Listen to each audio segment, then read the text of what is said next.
Trinity. Well, we're going back to Proverbs from the isolation house. I was feeling a bit stir crazy until Corey and Shauna sent me this friend.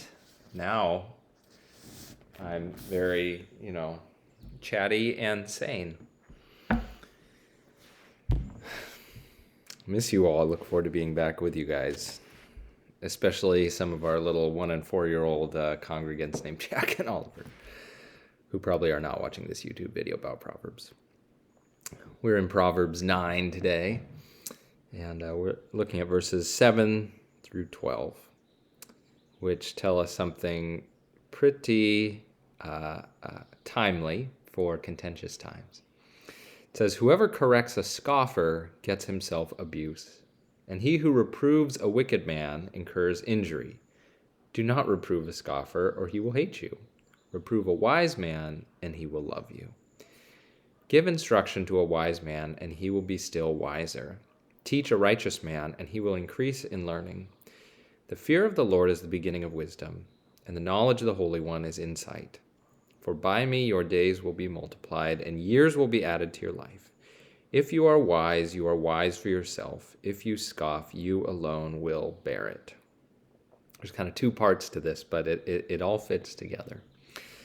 10, 11, and 12 are reminding us wisdom starts with the fear of the Lord.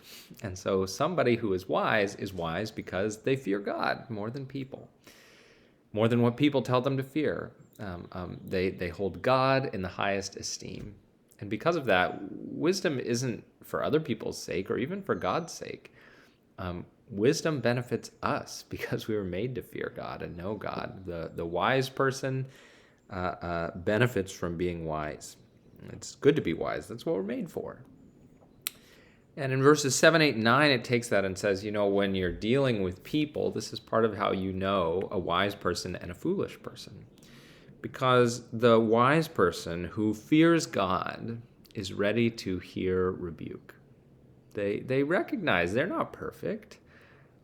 They've stood before a holy God and recognize they have a lot to learn and they need to change. And so they're ready to hear rebuke. That's not to say they'll change when anybody tells them anything, but they will listen, right? Whereas a foolish person, you can tell them because they will hate anybody who tries to correct them. And in fact, you can tell that they're foolish and that they're going to respond that way before you even try to correct them if they scoff all the time. They scoff at other people. So if you know somebody who is always just scoffing at and mocking other people, who speaks in a derogatory way about everybody who disagrees with them about anything, don't tell them to their face maybe, but you can say to yourself, okay, here's a person who thinks they're 100% right, probably has something to do with the foolishness of not standing in fear before the Almighty God.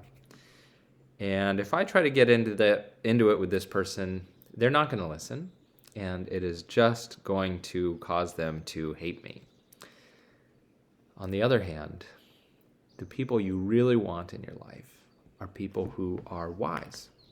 And you can tell they're wise because if you ever disagree with them or say, "What about this?" or "Have you thought about that?" or "Tell me more about this," start to suggest things where maybe they need to think differently or act differently or speak differently, they are happy to hear it. And they take it in and they ponder it. And often they even take it to heart and change.